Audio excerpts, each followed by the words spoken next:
नमस्कार जय Jagannath cook with रश्मि आपण मानक बहुत बहुत स्वागत।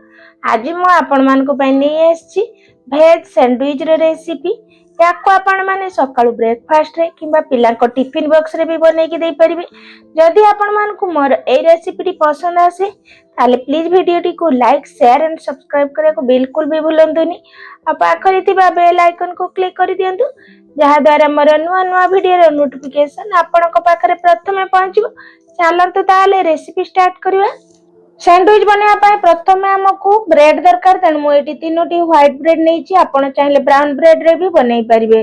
ता सहित हमें वेज सैंडविच बनौछे तेन मु एटी किछि वेजिटेबल नेछि जेमति कि फाळे काकुडी गोटे गाजर गोटे पियाज गोटे टमाटो और किछि कैप्सिकम नेछि माने फाळे फाळे कैप्सिकम ग्रीन आ येलो आ कंचा लंका किछि नेछि आ सब जिंस को एकदम छोटे छोटे करी काटी नेछि।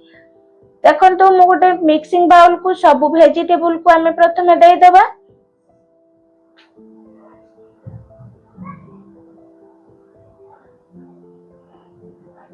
देखंतु मु सब वेजिटेबल को एटी दे देला परे एबे एथिरे स्वाद अनुसार लूण दबा ता सहित एटी 2 पिंच पाखा बाकी गुलमरीच गुंड दबा आ अल्प टिके ऑरेगानो दबा। आपण एठी ऑरेगानो सहित चिली फ्लेक्स भी दे परिबे। मु एठी केवल ग्रीन चिली माने लंका देछि कंचा लंका आउ देउ नाही आ एठी मेयोनीज देछि 4 चामच।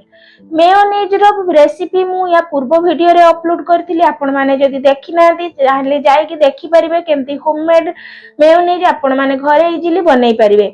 एबे याको भल भाबरे मु मिक्स करि नेली। एबे चलंतु ब्रेड जो आमे रखितिले प्रथमे ब्रेड रो साइड पार्ट को एठी काटी नबा। आपण जदी पसंद करूचंती साइड ब्रेड को ताले न काटी कि भी एमती बनै परिबे। मते टिके भल लागिलानी तेन मु एठी साइड पार्ट को एठी काटी नउची। सेम प्रोसेस रे सब ब्रेड को एठी काटी नै। एबे हमें प्लेट रे सब ब्रेड गुडा को अलगा अलगा करी रखि दबा आउ एथिरे किछि जिंस अप्लाई करबा। तेन प्रथमे देखंतु एठी मु 2 चामच पाखा पाकी रूम टेम्परेचर रे बटर नेछि। बटर को पूरा मेल्ट करिवेनी किंबा या को फ्रीज रे रखिवेनी ए भलिया रूम टेम्परेचर रे ही रखिवे जहा कि अप्लाई करिया पई सुविधा हेबो ब्रेड रे। तापरे हमें देखंतु मु एठी अल्प अल्प करी कि नै तो ब्रेड रे एठी लगे देली बटर को। एठी गोटे ब्रेड लगे साला परे आ गोटे ब्रेड रे देखंतु मु ग्रीन चटनी रखिछि देछि माने एई जो धनिया और पुदीना रो ग्रीन चटनी है ताको ही मु अप्लाई करूछि एठी। तापर आ गोटे ब्रेड रे एठी मु देछि टमाटो केचप। ए टमाटो केचप मु होममेड माने घरे बनेइथिली। आपण माने यार वीडियो देखिजंती ना नाही प्लीज जाई कि जदी देखि नांती पूर्व वीडियो रु आपण माने चेक करि परिबे। एबे हमें सब ब्रेड रे सब जिंस अप्लाई करला परे हमें गोटे ब्रेड रे हमें दे दबाई जो वेजिटेबल रो मिश्रण बनेइथिले मेयोनीज और सब मिक्स वेज रो ताकू सब 2 रु 3 चामच देला परे चारिडे स्प्रेड करि नेली आ ता ऊपर आ गोटे ब्रेड को दे देली। पुनी सेम प्रोसेस रे आउ 2-3 चामच जो मिश्रण को देई पुनी ताको स्प्रेड करि नबा।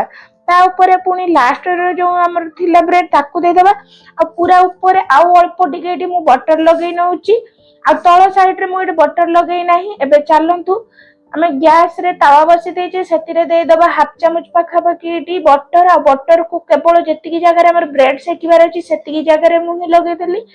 आ जो जे साइड रे हमें बिल्कुल भी बटर लगेनी सही साइड को तळे रखिला परे हमें ता ऊपर गोटे प्लेट दबा आउ ताकू टिके प्रेस करिया पई मु एटी छोटा हेमदस्ता थाए ताकू देई केवल किछि सेकंड या गोटे साइड रे सेकिया पई छाड़ दिली। पुनी ताकू ओलटै नबा गोटे साइड रे आउ सेम प्रोसेस रे सेही भलिया ऊपर टिके प्रेशर दे दबा आउ किछि समय याकू सेकी नबा। देखंतु दुई साइड रे हल्का हल्का हे गलानी किंतु आपको आउ टिके एमिति लाली हवा पर्यंत सेकी नबा। दुई साइड रे एमिति बारंबार याकू एई भलिया हेला परे हमें ताकू बाहर करि नबा गोटे प्लेट को। एबे याकू हमें काटी नबा तेन मु एटी छुरी सहायता रे काटी नउची किंतु एटी मते छुरी रे काटिला बेले टिके प्रॉब्लम होउतला। एटी देखंतु मु छुरी रे ताकू 2 खंड करि नेछि। देखंतु एई भलिया मु ताकू सब काटी नेले आ एठी देखंतु हमर सैंडविच रेडी हे गलानी केते सुंदर देखा जाउजी। आ भितरे सब जो हमें मेयोनीज और वेजिटेबल रो जो फिलिंग देइचे बहुत बढ़िया आइची। ता सहित एठी मु टमाटो केचप देइची खाया पे आपन को जो सॉस पसंद से अनुसार या सहित खाइ परिबे। एबे रेडी हे गला हमर ए 3 लेयर वाला वेज सैंडविच। आपण माने निश्चित थरे बनातु आ केमिति लागला प्लीज कमेंट सेक्शन रे निहाती जणेबे। आशा करूची आज मोर ए भिडियोटी आपण मानकु बहुत पसंद आसीथिबो। आपण माने जदी होममेड टमाटो केचप आ वेज मेयोनीज रो रेसिपी चाहतिले चैनल रे अपलोड अछि, आपण माने देखि परिबे। रहूची, नमस्कार, जय जगन्नाथ।